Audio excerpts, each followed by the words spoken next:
Hello and welcome to the Euro What, episode 84 for the week of April 20th, 2020. I'm Ben Smith and I'm joined today by Mike McComb. Hey Mike. Hello. And our special guest, Ned Raggett. Hey Ned. Hey there. We are a group of Americans trying to make sense of the Eurovision Song Contest, and this week we'll be talking about Eurovision and Poptimism. Ned, you are not usually on the program. Hello, welcome. Hi. Thank you for joining us. Thank you for inviting me. It's a real pleasure. Glad to be here. So who are you and why do we have you on our program? Who am I? A question I've asked myself now for almost 50 years. Well, maybe not so deeply. More seriously, I am, among other things, I have written professionally about music for, something close to over 20 years now is the best way to put it. I'm not a staff writer anywhere. I never have been. This has strictly been regular freelance writing on a variety of fronts. And when people ask me what type of music I like, I say, everything, which is kind of true. I like all kinds of stuff. I mean, quite literally, a few minutes before we're recording this, I was listening to some very, very bizarre avant-garde drone music that, trust me, would not be featuring on Eurovision anywhere at all, I assume. And I was liking it just as much as the best of Eurovision has to offer. I like stuff. I like sound, is the best way to put it. I write about things that interest me and intrigue me. Cool. Another important question. So how did you get into Eurovision? I've been racking my brain about this, and I really don't know. I think the first time I even realized tangentially, but only tangentially, that there was such a thing as Eurovision would have been the specific Monty Python skit that is parodying Eurovision that's in one of their original series episodes. But at the time when I saw it, and it would have been 13, 14 when I heavily got into Monty Python, that was back in the mid-'80s, thanks to all the repeats, I just thought it was this bizarre comment on some sort of pageant or whatever. I had no idea that this was a very specific, targeted reference about Eurovision and judging the way it was set up in the late 60s and early 70s. Somewhere along the line, in the future, past that, I think I, got a sense of, there's this thing, and every so often you heard about people who won it and went on to fame. Celine Dion being a very good example. Where'd she come from when she started having hits in the 90s? And there was mention, she won this thing called Eurovision, and I'm like, okay.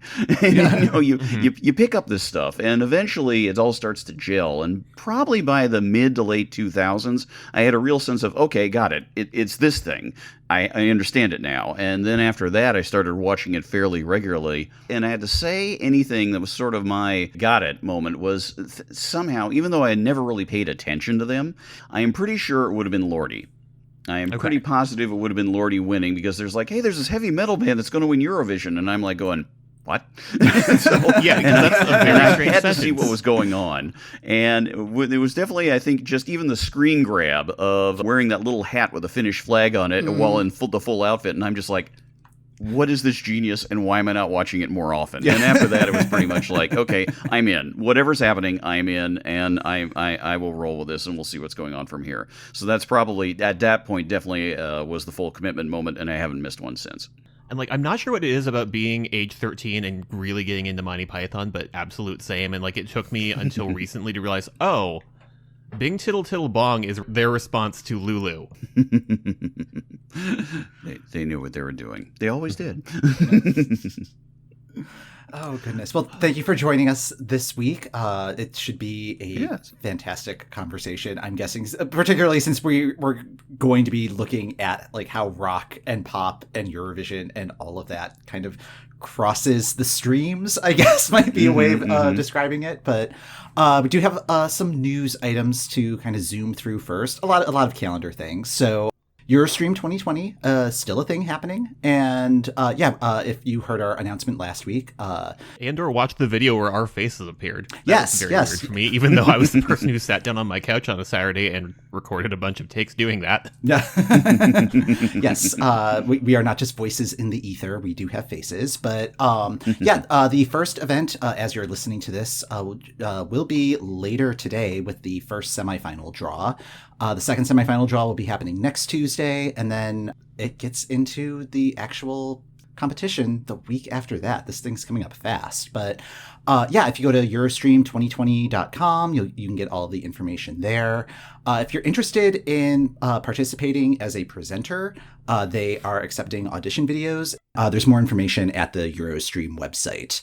Last week, we talked a little bit about the OGAE voting and had late-breaking news that voting was actually going to be voting happening. had actually opened and they were doing a thing. Yeah, it was like the first time in our history where the news didn't come in like 30 seconds after we finished recording. So that was nice. But this year, they are opening the voting to the full public. The way that they're doing it is the individual OGAE groups will be the jury part of the score, and then the general public will be the public part of the score. So we will get some form of winner out of that contest, along with all of the other fan-driven contests. So polls and national programs and things that have popped up. Yeah. So maybe there will be consensus. I kind of doubt it, but yeah, we'll see how that rolls. Oh, there'll be a total war in between all the end results. It's like who actually got it right, and that can be the great debate that'll echo down through time. Oh yeah, we are going to be arguing about who would have won Eurovision 2020 until the heat death of the universe. Yeah, Absolutely true. And it's going to be in the clip show next to them ripping the skirts off of Buck's Fizz. there we go. Yeah. Yes. Will it be as visually dramatic? Who knows? But Either that or it'll just be these like forked timelines that are happening, and one's going to be like the Iceland timeline, one's going to be the Lithuania timeline, and one's going to be the I don't know, Latvia timeline. Yeah, let's go with the Samantha Tina timeline. Yeah, because I really want to see what that timeline is like. oh, Yeah. Great. Yeah, Eurovision Endgame. That's what we got here. So Yeah, it was announced on Sunday that Eurovision in Concert has rescheduled for next year. Like, they have a date, and it is going to be April 10th. If you got tickets for this year's performance concert, those tickets are still valid. More information to come because that's next April. Yeah, I don't know. It seems weirdly optimistic to me. I don't know. It seems like they're really kind of tempting fate by like actually trying to nail down a date. Yeah. Yes. As someone who has had multiple plans this calendar year, just understood that. Oh, that's what all the laughing was. That was God laughing at my plans. Yeah. I don't know. When they announced that the opening ceremony this year was going to be in a cruise terminal, I was like, wow, the Dutch do not fear God. So clearly not. Oh dear. But fingers crossed that's going to happen. But yeah, we'll just see how that plays out. Let's see, another date to throw at you. The album has been pushed back another week. It's originally supposed to have dropped, I think, this past Friday, then got pushed to May 8th. It's now getting released on May 15th, so update your Google alert if you have that. And then on May 16th, 45 broadcasters will be airing the Eurovision Europe Shine a Light special, which is the alternate program that the EBU has devised to honor this year's contestants that won't actually get to compete at Eurovision. All 41 participating nations will broadcast it in some way, shape, or form. UK, I am shading you right now because they are kicking it to their online player only. So Yes. a lot of grumbling on Twitter about that. Bosnia and Herzegovina, Kazakhstan, Kosovo, and Montenegro will also be showing the special. And who knows, they may announce a few other broadcasters as the date gets closer. So yeah, that should be an interesting program to watch. And again, a lot of the countries are also devising their own Eurovision themed programming that week. Australia is doing a whole week of programming all about the contest. So yeah, check your local listings. There should be something fun on during that time. Then I'm not sure if this is a Eurovision in the wild. It's certainly a Eurovision in a way that's relevant to today's episode. Kelly Clarkson has a new single coming out, and she's duetting with a lot of global people. There was just sort of looking at the release for that. There is an Italian artist, there's an Arabic artist, lots of different things, including a multilingual version. She premiered it on her talk show, and one of the people she was duetting with was Blas Cantó, Spain's entry this year. Cuando estás bien se te dispara el corazón. Cuando el miedo apague la ilusión. Hoy te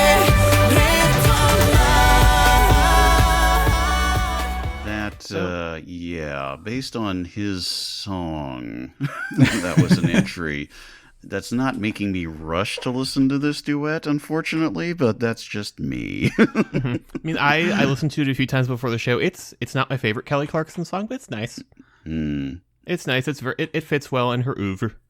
Yeah, I thought it was fine, and I don't know, his song's kind of growing on me. He's certainly not the draw on this track, I would say. Like it always will be Kelly Clarkson, but right.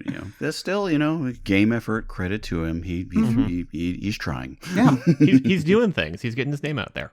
Yeah, you might as well. I mean, that's the interesting thing to me is that how do these artists, now they have this year's worth of suspension, we now know who they are. And been racking my brain. It's like, what are they going to fine tune? What are they going to change? What will be different next time? I hope they don't all go boringly serious, even with everything going on, because that would just, no, that would be bad. Oh man, I can absolutely see that happening, and that would be a real downer. Yeah. Boy, we'll just have to see where the future gets us. But yeah. We'll find out. I was thinking this year was going to be more of a party year than a serious year. And so next year was probably going to be a more serious year regardless. But yeah, I agree that like it needs to be, I don't know if party is the right tone, but upbeat and up tempo would be a better choice. Right. Fingers crossed, please. Yeah. I mean, the assumption, assumptions are bad things right now, but the assumption seems to be that, in a year's time, we'll have a much clearer idea of what's going on, shall we say, on the health front and national reactions to it and things like that. So, it won't be as free-floating as it is right now, precisely because nobody knows. It's the not knowing, to quote a favorite song by the Tindersticks, that is the real issue here. So by that time, we'll have a sort of stronger sense of things. Hopefully, you don't know how something's going to end until you reach the end. Simple as that. Yeah. With that sort of as a jumping point, and then also one thing that came to mind is the recent Trolls movie also kind of brought the whole Rockism versus Poptimism back to the forefront, at least in like the 3 reviews I read. I have no desire to watch this movie, but you're on the street team for some reason. I'm on the street team for some reason. Look, I clicked the Facebook ad. I thought I was getting stickers. But yeah, so like I have my RSS feeder tuned to a bunch of music sites, and everybody had a take on this. But it was an interesting thought of how has Poptimism sort of helped the profile of Eurovision rise in the US, because for a long time it was just sort of an answer to a trivia question. It was, where did ABBA come from? It was, where did Celine Dion come from? But I think it's definitely something that has helped the rise of Eurovision in like the last decade or so in the US. Yeah, so to talk about, maybe just to sort of like talk about what Poptimism is, because that's a term that I think has... it takes on new shapes, I guess, with time. Yes. But, yeah, and like I was throwing that around with Mike and learned that Mike did not actually know what Poptimism was before I brought this up as a topic. It's rooted in something that's actually about actually, I'm an actually guy now. Thank you, everyone. That it is rooted in something that is now around 40 years old, and I'm not going to get the specifics of this exactly right. The term Poptimism ultimately comes from music critic angst, is the best way to put it. It is not something that comes from, shall we say, it's not populist, which is hilarious. It is not something that actually is sort of like a recognition of the people. It's more the people who write about music trying to get to grips with the fact of, why do people like what they like, with the subtext for a long time being, and why do the people have such terrible taste, as opposed to me, the music critic, who has such wonderful taste, which is, again, a stereotype. But it's a stereotype that has a real grounding in a lot of things.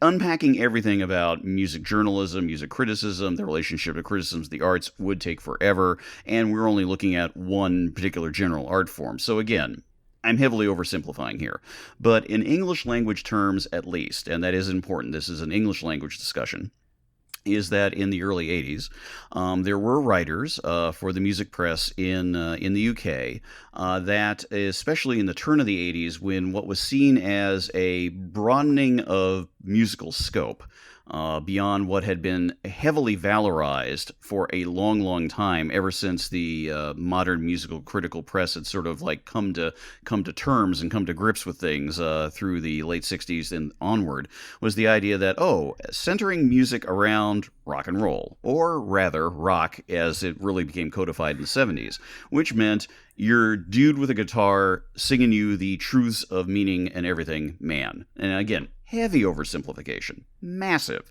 But the idea was that there was a reaction to this in this particular sphere among these particular people. I mean, again, this is a narrow casting. This is not a broad reaction. It's more like the early 80s. You basically get music critics going, a number of them, especially younger ones, not all of them, but a number of them going, what's the deal with this? Why is it centered around the idea that truth is only found here in this particular model? And so the idea is that if you kept doing that, if you put rock at the center, then you were committing essentially rockism. Then the term just dreamed up as a bit of a riff, clearly, on racism. And again, I'm heavily oversimplifying the history, and I'm not doing it real justice here. This is just me giving a just general, this is what you got. Mm-hmm. So this term emerges and kicks around and doesn't really go anywhere much beyond this particular context in the 80s and then onward. It's not something that really sort of takes broad effect. It's more something that emerged at this time and was something that is in these debates in print, which, if you're a writer and a reader, that's fine. If you are a listener and not really following this particular slice of the music press, you don't care, or rather, this term does not bother you. It just simply doesn't come up. And it's just simply something that, again, as with so much critical discussion, to be frank, exists not intrinsic to the charts, not intrinsic to the nature of music development, but just simply as a parallel discourse discussion off to the side. That's the important thing to remember. So take it ahead now 20 years, early 2000s. In a weird sense of how history came around again, and I'm not saying that I was there when it happened, man, but to a degree I was, to a very small degree. What happened was that due to a combination of technology, the internet, more and more writers, old and new, getting online, and more people's trying to figure out just sort of places to talk about things. And so this is a just pre-social media moment. This is very important to note. In the early 2000s, you had a number of folks, including a group of people coalescing around a music discussion board, which is still going, and I'm still there, called I Love Music. And it's had various hosts and things like that since then. And explaining why it was called that would take forever, blah, blah, blah. But it's an outgrowth of a friend of mine's project, Freaky Trigger, my friend Tom Ewing. Tom is a very broad-minded listener, always has been. And he's very good at both interrogating his own taste and considering how things can change and taking it all in. He's a very generous listener. And so I Love Music was an outgrowth, a discussion forum based off of Freaky Trigger, the site, his music/criticism discussion site. And so a whole bunch of people joined in, including a number of people who had grown up on the 80s press, who had participated in the 80s press, things like that. Newer writers, upcoming writers, a lot of people who were just starting to sort of find their feet were there, and other people were reading and joining in. So it was a broad swath of writers, readers from both England and America, the UK, I should say, more accurately, the UK broadly, and America, Ireland, etc., the Anglosphere, much more broadly. So you had Canadian participants, etc. So again, this is a good part of where it all came together. But the idea of rockism sort of came back. People were sort of like going, especially with the rise, the clear, inevitable, almost world-dominating rise of hip-hop being where a lot of the action was on the charts, everything like that, is sort of like, well, wait a minute, why again is rock so prioritized? What's going on? And so the idea of Poptimism as a term comes up. It used to be quote-unquote popism, but then Poptimism sort of made more sense. It's a classic, catchy term. But the idea is, what is the opposite of rockism? If rockism is something that's meant to be exclusionary, here is the pure form of music, and then there's everything else. Poptimism is taking a different stance. It's not necessarily the exact opposite stance. Poptimism is, we can like that too, but we can see the advantage of anything and everything. If something is enjoyable, let's talk about why we enjoy it. Something should not be horrible just because it's massively popular. Something shouldn't be considered to be automatically horrible because it is incredibly well known. Because again, that's a lot of what sort of was fed into at least this perception of, if you were a rockist, you're sort of like, why are you listening to that commercial crap instead of like the real music, man? You know, this is again a further addition onto things. You could argue it was as much of an extension of what happened in the 90s when, you know, what is alternative? If alternative is in fact commercially successful and scoring #1 albums, is it really alternative? I'm being very reductive here, but this gives you an idea of what's happening. So the idea was that you had a massive number of writers that came out of this milieu who have written for everywhere. I mean, I don't want to, I could name names, but the list would take forever. But we're talking about writers who appeared in, whether it's The Guardian over in the UK or in various other venues over there. It's Pitchfork over here. It is eventually Rolling Stone. It is eventually, you know, many other spots, many other places where music discourses happened. And you have a swath of writers coming out and basically arguing this corner, saying, hey, if this is enjoyable, not that if something is successful and well known, that automatically gives it value. That, I think, is the stereotype of optimism, like you only like something because it is popular. Not true. The idea is sort of like, hey, if something is successful, if I enjoy it, let me talk about why I enjoy it. If it is more broadly enjoyed, let's talk about why it's more broadly enjoyed. Let me give you a good example of one of these writers who sort of came up in this milieu. That would be Chris Melanphy, who both through his Hit Parade podcast on Slate and the associated, semi-associated, although the series started first, Why Is This Song #1 series for Slate, he basically says, okay, something is massively successful. Let's talk about why that is. And if he doesn't like it, he'll say so, but he will say we can still look at something and discuss why something is popular. And again, Chris is just one writer in one context. There are many other writers I can name. Maura Johnston, of course, a regular guest with you guys every year, and a wonderful, wonderful person, is someone else who's very much has embraced that idea of like, yeah, you know, let's talk about things that are popular in its context, why things are as huge as they are, why things are as successful as they are.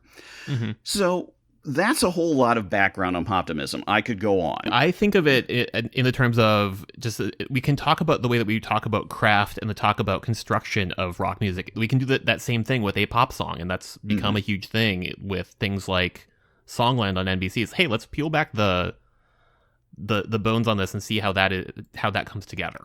This is a very well observed point. Yeah, craft, I think, is a key part of it. And I think the idea of judging, why does music work?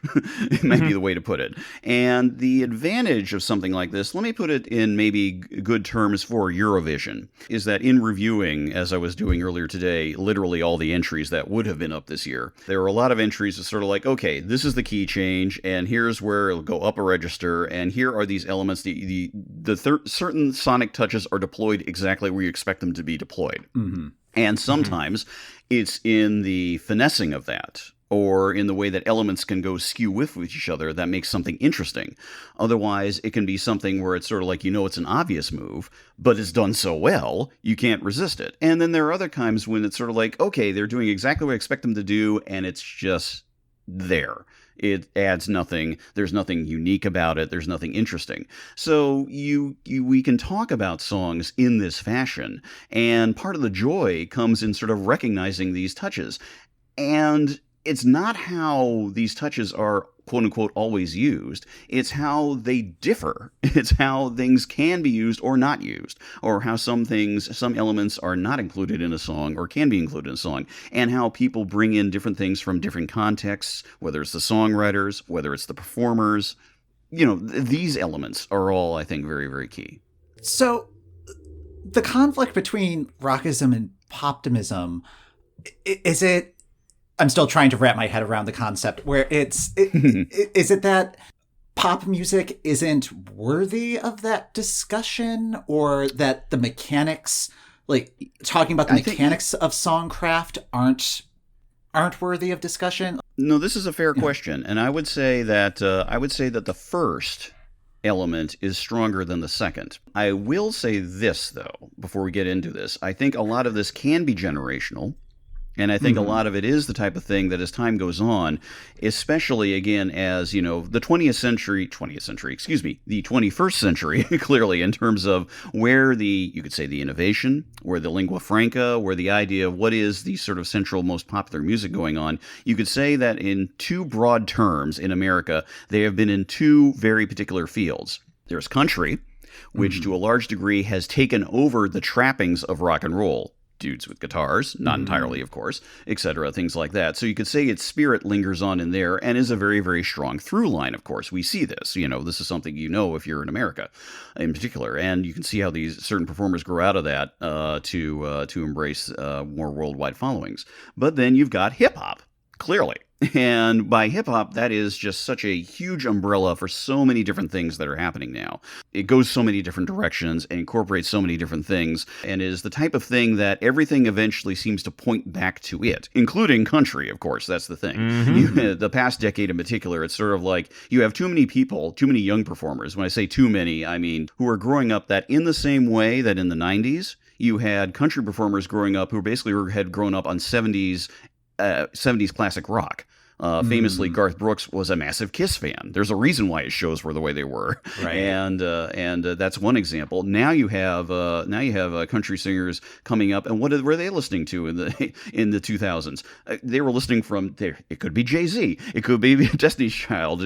That's more R&B, I grant you, but it could be Eminem, it could be all these massive artists of that time and newer ones, and that's the thing. You can't ignore that, I guess is the way to put it. So getting back though to your point, Mike, yes, there is still an attitude, and it's strong, unfortunately, among, how to put it, older listeners, not solely, older writers, not solely, but a lot of them that basically sort of see as the idea that, rock and roll is still the center. It's still what it is. It's still the truth. It's like, yeah, but the sands are shifting out from under you.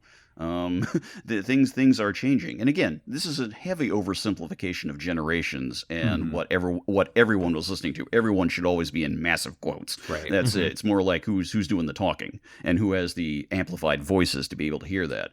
I think things have changed, but they've changed at a glacially slow pace. Good example here. If we want to use the Rock and Roll Hall of Fame as some sort of mark, the fact that Depeche Mode just got in after 40 years, that's a while. I was just about to say a really good example of where this hits is both Depeche Mode just getting in, and also the fact that Nile Rodgers and Chic were nominated 9 times and have not gotten in as a full band. Like, they let Nile Rodgers in on like a special award that I thought was kind of BS. You're not alone. And it's very important to note too, because a lot of people basically say that Rock and Roll Hall of Famers or they're idiots for not like loading them in. As has to be pointed out, it was the nominating committee who basically was saying for years, going, no, Nile Rodgers, Chic, Nile Rodgers, hello, hello. Yeah. They have to be in. And then it went out to the voters, who are not the Rock and Roll Hall of Fame core folks. That's the voting pool, and the voting pool clearly was like, disco music, and it's like you just get frustrated. I will say that part of the reason why we're now seeing bands like Depeche and Whitney and many other people, Notorious B.I.G., etc., in these recent years coming in, is that they made a very conscious move a couple of years ago, kind of the same thing that they did with the Oscars. It's like, let's expand the voting pool and let's get more people in there, and that's how I ended up in the voting pool these past couple of years. And I'm one of a lot of people, but the point is they basically started aiming for slightly younger folks to be part of it. And when I say slightly, keep in mind I'm about to turn 50 next year, so I'm more in the middle. But the point is, they were reaching out to have sort of a broader range of people like myself who have been through this discussion and who, for the entire part of our lives, are sort of like, what we don't buy this idea that rock is the center. We just don't. There's a lot we can love about it, but it's not the only thing. And to turn to your second point, Mike, is that, yes, the idea is there is, I think, a more newfound respect for craft. Why does a pop song work? Why does something connect?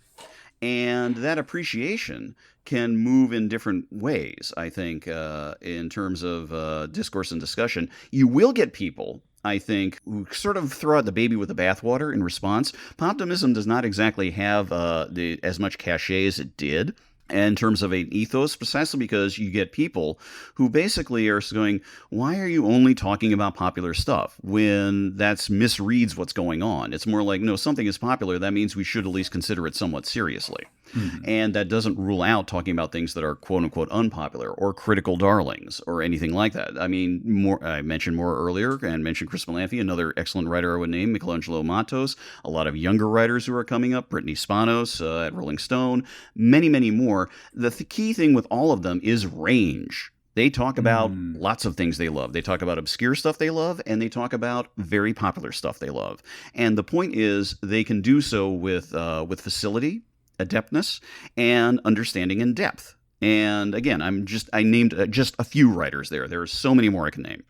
So the idea is that people see when discussion happens about these figures, about, again, big pop acts, and assume that it's just sort of like that's all, quote unquote, all that's being talked about. No, that is not the case. The one thing that has to be kept in mind on top of that, though, and I'm really piling this on here, but we have to just keep this in mind in terms of what's going on, is that the marketplace is its own thing. Right. And as we all know, marketplace for journalism is terrible and has been for years. It's accelerated even more this year, but it just basically the writing's been on the wall. And this discussion that I mentioned is the type of discussion that for the most part is happening on a casual level, whether it's social networking, private discussion things, and all the rest of it. But in terms of the published stuff, who gets the most attention? Usually the people with the money. And who has the money? The big acts. So that becomes its own sort of vicious cycle. And that's why sometimes it can seem like we're only talking about the popular stuff. Not the case. Never has been the case. But that's just the one thing to keep in mind. Yeah, you need Taylor Swift and Katy Perry to get the clicks so that you can get the other content viewed. Yeah. And just thinking about, because I've been reading Pitchfork, I think, for probably 12 years, and just seeing the way that has shifted from being super indie to now talking about the big pop acts as much. And I think that's a part of that might change. just be that they got picked up by Condé Nast and are now a Condé Nast publication. Right.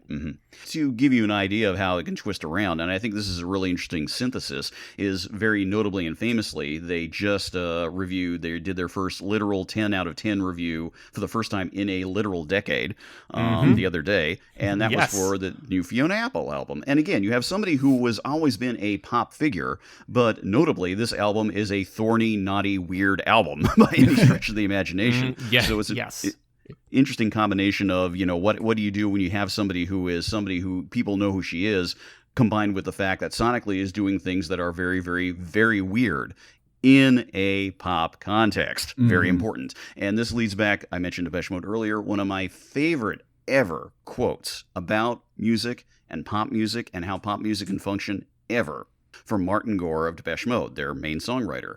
And the quote, I don't have the exact wording. It's one of those things that's almost come down in legend, but it was something done back in the 80s, and it's floating around out there. This will be a slight paraphrase. And he basically said, and this ties in, I think, to Eurovision perfectly, I should note. He said, if you call yourself a pop band, you can get away with murder. Meaning, if you aim for it, that means you can try anything. Try everything and anything. And instead of being like, sort of like, I'm dedicated to this art or I'm dedicated to this craft, which has its place, the idea is sort of like, we're a pop band. We want the world. We'll try everything at least once, or you can. And that, I think, is a very good thing that describes, to a strong degree, Depeche when they were more overtly experimental, trying things out. But at the same time, also is an incredibly good description of pop. Pop can try anything. And Eurovision can try anything, and has, and does. And Eurovision has for tried decades. So many things. Just thinking about this year, because you finally have two very big trends finally entering the Eurovision, Billie Eilish-esque music, happening at Eurovision faster than I expected it to. I expected to not hear that until 2021. And then Armenia's entry this year has like a whole trap pop element going on. Yeah, there has been some trap already though in the past few years though. I mean, I'm thinking of entries. This is where your guys' memory is better than mine, but there have been like choruses and little elements and things like this. But yeah, I think you're right. There's a stronger embrace. I think it's one of those things, again, as pop forms have more of a lingua franca in terms of widespread stuff, people will just start using it more, I guess is the best way to put it. Eurovision in the US really seems to have happened in the last decade or so. I mentioned Lordy for me, but I can sort of mention where it happened for at least one other person I know. But I think there's sort of like sometimes it's a combination of you mentioned technology, and I think that's very true. The idea that if you want comparative points of view, I think this might be a good way to look at it. We're seeing more of a broad reach of specialization, even as audiences fragment, they say, but more and more people find that they're part of a greater continuum than they realized. A really good example, say, on a sports comparison here, which may seem strange, but I think there's a relevance. In the same way that Eurovision has, reached a certain thing where people know what's going on, et cetera, and all that, on a different but a broad level, you have what's going on with soccer or football, non-American football, if you will. It's more than the popularity of the World Cup. In the same way that you guys mentioned, hey, we can now see so many of these regional competitions, these individual country competitions for their entries for Eurovision. 10 years ago, if you were trying to keep an eye on the coverage of, say, whether it was the Premier League or La Liga or Serie A or anything like that, it was out there, but you had to, in some cases, really sort of work for it. And even earlier, even more so. Sometimes you just have to rely on clip shows, or you're just relying on reports, maybe some audio streaming, things like that. But now, the popularity, thanks to technology, thanks to a broader sense of, hey, there's all these things, there's all these people out there, growth of American interest on a broad level in teams and figures like whether it's Liverpool, whether it's Barcelona, Real Madrid, Juventus, PSG, Arsenal, pick a team, pick a star, Leo Messi, Cristiano Ronaldo, et cetera, and there's always new upcoming stars. The point is now, again, before everything shut down as it did, you can talk with ease about the fact that, Liverpool going up against Manchester City again for the Premier League, and you will have people who know what you're talking about because the coverage is easy to find. It's heavily advertised. People are sort of reaching out to it. They found that sort of niche, and it's something that there's been a concurrent investment and interest in that. Of course, interestingly, over here, the fact is that it hasn't quite reached that level for Eurovision for various reasons. I mean, we saw what happened with the logo experiment for the past couple of years there, and that was handled very poorly. Yeah. We saw it, but we didn't see it. That's the thing. Yeah. Yes. Although, to go back to technology really quick, because I really think one of the things that's helped with the rise has been streaming technology. Yes. Because you started watching 2007 when Finland, 2007 when 2006, 2007, whenever Lordy won. Yeah, around that time. I started watching in 2008, and I remember in 2008 to watch the Eurovision Song Contest, and I caught like the last half hour, so just the accounting portion in 2008, and went back. But you had to download the OctoShare plugin. Oh, that. You had to download a plugin that would then work, and then just hung out on your computer for a year, and you didn't know what it did. And then, flash forward 2 years later, Netflix started to get into streaming, which, to do that on a TV, if you had a Nintendo Wii, Netflix would send you a disc in the mail that you could keep, and that you could put into your Wii to use Netflix and stream. Wow. And, all of a sudden, and that was great, but all of a sudden I had to watch my bandwidth usage at my college to make sure I did not go over that by watching one too many episodes of 30 Rock or something. And it was the same with Eurovision, is that I could watch the semifinals, but I would then have to make sure I was not doing a bunch of other video streaming that week. And now I just watch 5 separate national files and jump from channel to channel. Some of them are on YouTube. YouTube was not really a thing as of 2007, 2008. That was new.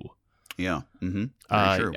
Or just all of the other broadcasters now have ways of watching Lithuanian television, for instance, online in ways that we just did not have the technology to do 10 years ago. It's interesting that there is such a willingness, I would say, on the part of so many of the national broadcasters to invite people in. Yeah, which is fascinating. I mean, there are of course, VPN workarounds. Not that I would know. Yeah, I was going to say, what are those? But the fact is, you still can go to a lot of them directly and just and get them, which is just a great relief. It's one of those things that, perversely, the fact that it is a much more smaller niche thing than, say, soccer probably means it's more things they can allow that sort of things to happen, as opposed to something where where the money is more involved. It's definitely lock it down. But you're right. Oh, no, Yeah, go on. and to go back to my Lithuanian television option, they will let you watch Pabondas now. They will not let you watch the Lithuanian dubbed version of Melissa McCarthy's The Boss immediately afterwards because that's rights. Yeah. That makes sense. It's the whole thing when a technology matures, I guess is the word, but the fact that it grows to the point where something that was more expensive becomes much more common, much more everyday, which of course is a relative term. I mean, let's take this back to America right now. Let's introduce some realism into all this. Unavoidable but true is the fact that you have millions of people in this country who literally have no access to anything close to high-end bandwidth internet. So, it's one of those things that we have to always keep in mind that, we're lucky to have it, but you have to be aware of what you are. That said, the fact that you can do this, the fact that it is there, the fact that it is not something that is limited to, as you say, getting a disc in the mail or having the right program or having the right hack or trying to figure out a way around the streaming, this sort of like, some dodgy site where you're sort of watching a mirrored thing and you're hoping that they haven't put malware on your computer and things like that. Yeah. Yeah, we move beyond that point very thoroughly, and it's a recognition that the audience is there. And in terms of what individually gets more and more people interested in it, here's something I think is maybe not under discussed, maybe more than underrated, but I think it's something that I've seen more than once from people who a lot of whom I know, who are really hardcore, been watching for years and years or decades about Eurovision, and that is, on the one hand, everyone's paying more attention now. On the other hand, what has that actually meant for the competition? And we've been talking about pop forms, lingua franca, etc., things like that. What does that mean for a competition if everything's starting to become a little more smoothed out? If all the various forms we hear are the type of things that one can expect to hear as pop music anywhere, as opposed to something unique and distinct. And that's why I think there's always been interest to the present day of anything that's not in English. In particular, from if you're talking about countries participating beyond obviously the UK and Ireland, it's almost like people are like, how refreshing, we're not getting another song in English, which is a recognition of the dominance of English still in pop music, and sort of like, what can we, can something break through on that level? And of course, we saw Portugal's win the other year. Of course, it can happen, but it almost seems to be more a matter of circumstance. And you have a sense of sort of like something being lost on the one hand, but maybe it's more just a figuring of how the competition and how tastes evolve on the other hand.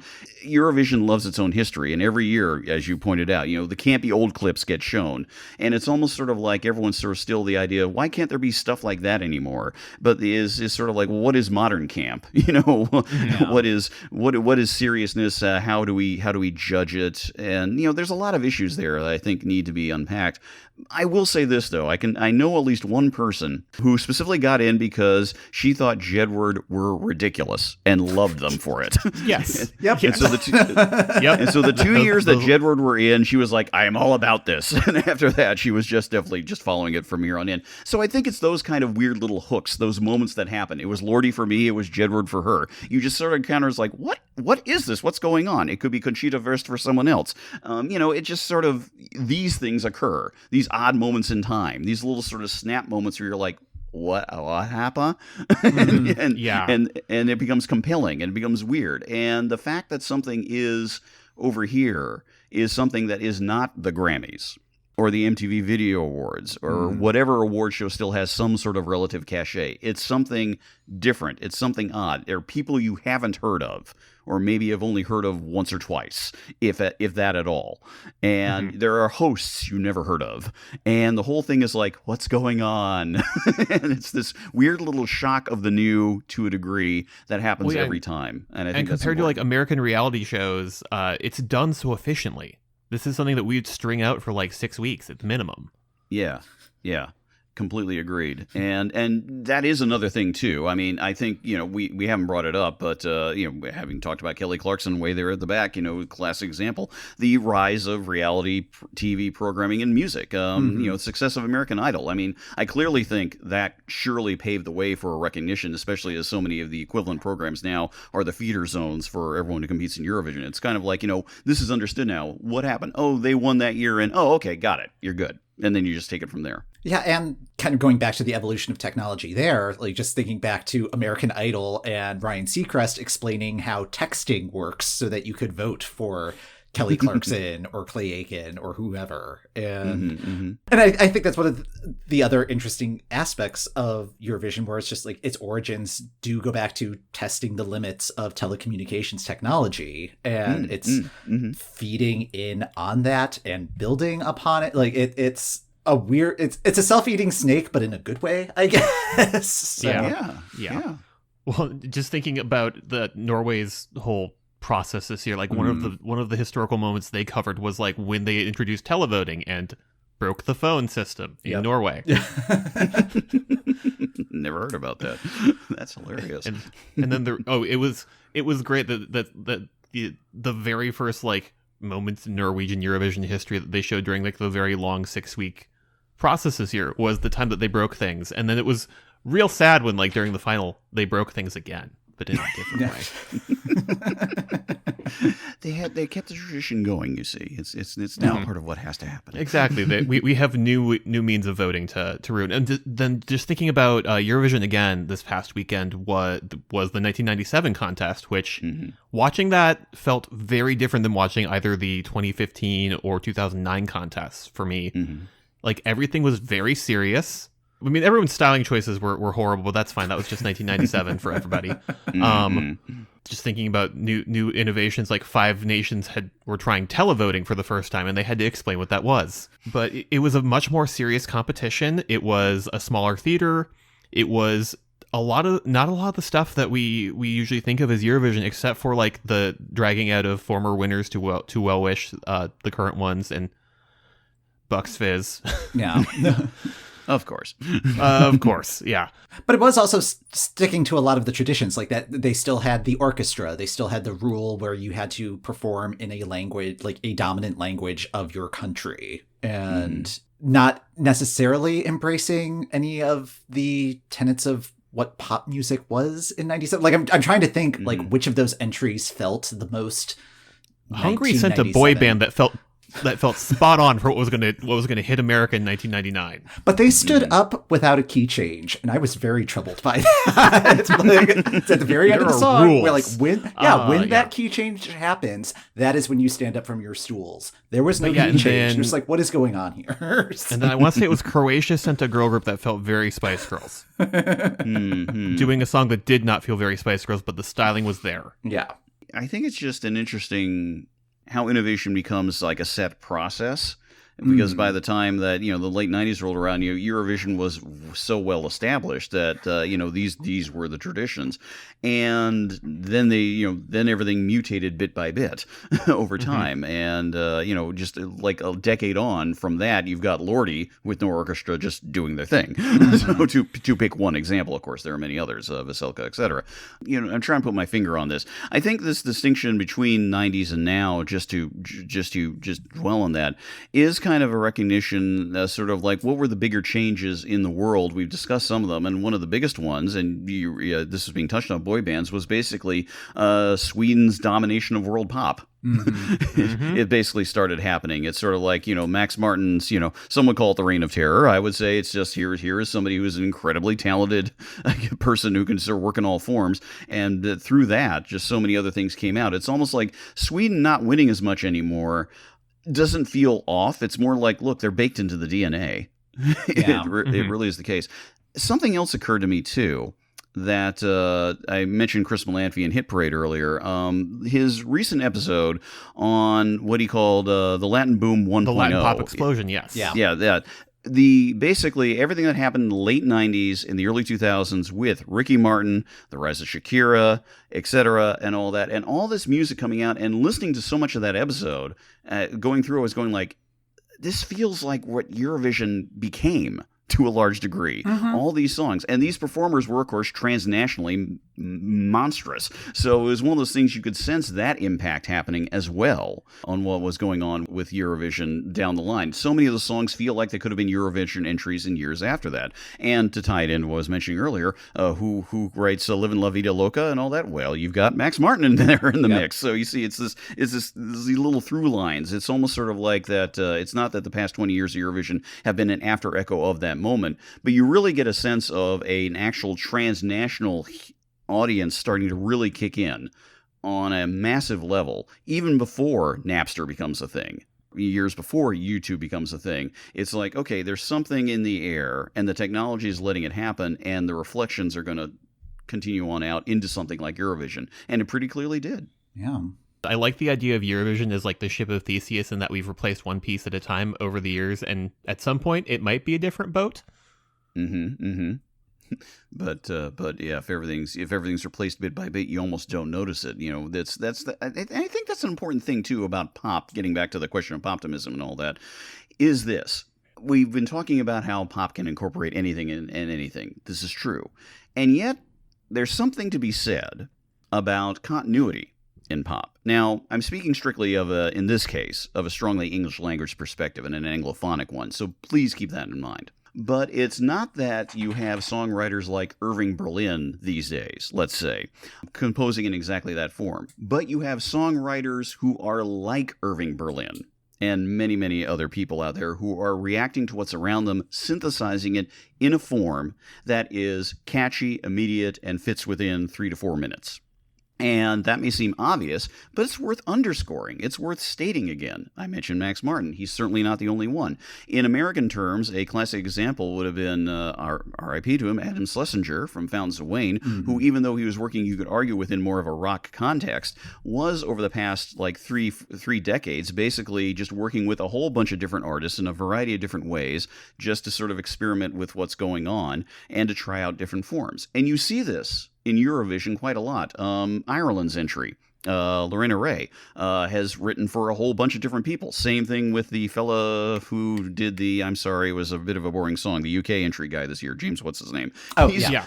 Yeah, he's a songwriter who works in these forms. And again, I'm not saying that these people I mentioned are the equivalent of Irving Berlin. I'm merely noting that this comes back to this question of craft and working with things. And this is the continuity of pop as opposed to the innovation of pop. And the continuity of pop is, who are the people who are listening to what's out there and bringing it into these new forms and working with other artists and finding the right person, or just putting it out there and the right person who has the right delivery for it turns it into something. And I think that's vitally important. And that's part of the reason why I think Eurovision feels both a combination of individuality and following forms, and that's just the case with pop music to begin with. He said, firmly. There, I'm done. Mike, any other questions? Yeah, I mean, I guess, do you have any recommendations for podcasts or other sources to like learn more about like Poptimism or this particular debate? Well, that's a good question that I don't think I have a good answer to right now, because I'm not too sure where or how such a thing would be playing out. This is just because I'm reflecting my age. And I think these are the type of discussions that you do get people, and you see this every so often, sort of like you still will find people, hip hop, that's not real music. But the fact of the matter is that the last person I saw arguing this in all true seriousness, in a sense of he wasn't kidding about this, was, of all people, the right-wing political commentator Ben Shapiro. And it's sort of like, I don't need to get into discussion of Poptimism with this clown.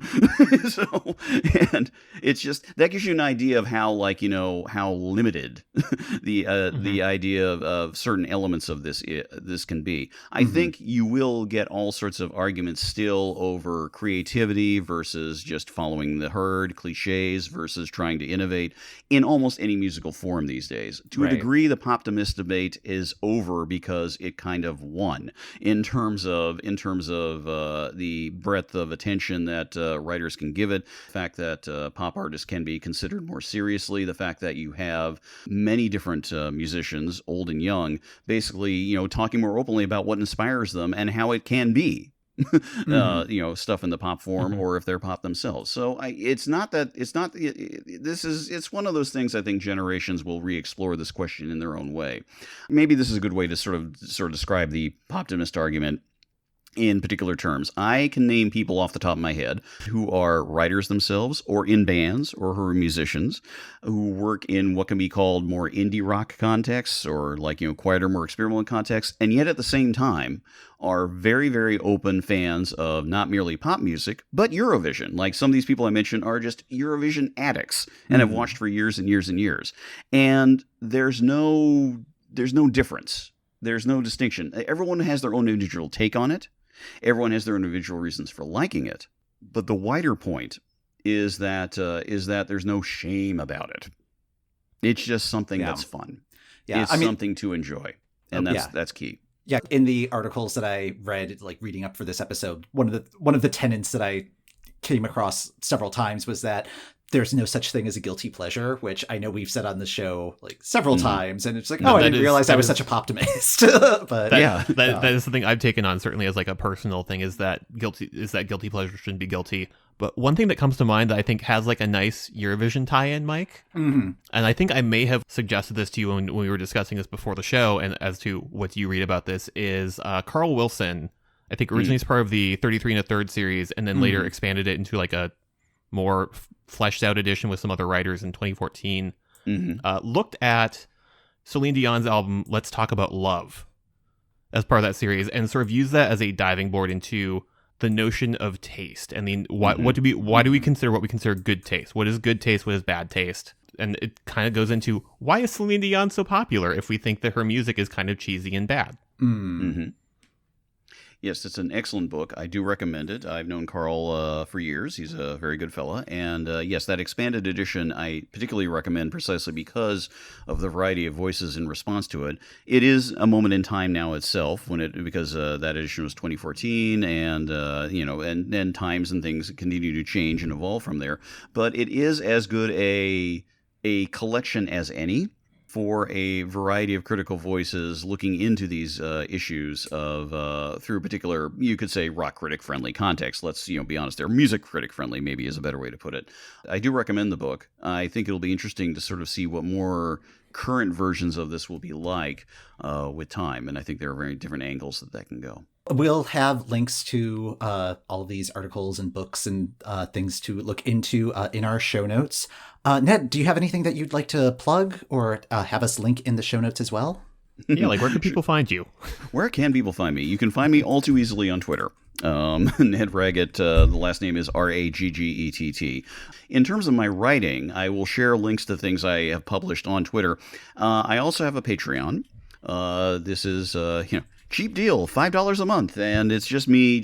I've had a variety of continuing projects ever since the quarantines kicked in. I've been doing a thing called COVID Coping, which is trying to post, not every day, but doing as much as can, one track per day by a particular artist who I really like, trying to call attention to their work and things like that. So that way it's just sort of hey, here's some music out there. It can be new, it can be old. Here's reasons to enjoy it. It's partially me processing the current moment, but also just trying to not just simply be singing alone in the room, just going, ugh. And in terms of other things I do have a podcast of my own, which has nothing to do with music. But if anyone is interested, myself and my co-hosts Oriana Schwint and Jared Pekacek, we have a podcast all about J.R.R. Tolkien, Hobbit, Lord of the Rings, and the whole 9 yards, because we are all obsessed fans. That podcast is called By the Bywater. It is on the Megaphonic FM network. There are a couple of very, very good music podcasts on that network as well, especially the one run by Michael Collins called This Is Your Mixtape, which I really, really encourage. It's a very lovely way that people have, and I've been a guest on there myself, how people think about songs in their life over time and what it meant and how it worked for them. It's kind of, you could say, an equivalent of something like Desert Island Discs, but in a particular context here. But that's where, Megaphonics By the Bywater is where you can find me. And they have a Mystery Science Theater podcast I've enjoyed. Yes, and that's also where you can find It's Just a Show, the wonderful MST3K podcast, which is absolutely great. That's another huge passion of mine. I'm glad someone did that podcast, because otherwise I probably would have had to. So. Well, that's going to do it for this episode of The Euro What. Thanks for listening. The Euro What podcast is hosted by Ben Smith, that's me, and Mike McComb. That's me. You can find us on our website, eurowhat.com, and on Twitter and Instagram at Eurowhat. We'd love to hear your comments, questions, and ideas for topics we should talk about in future episodes. You can subscribe to the Eurowhat on Apple Podcasts, Spotify, or the podcast app of your choice. We'll be back in 2 weeks to try and make sense of what's new in Eurovision. Thanks for joining us, Ned. All right, thank you.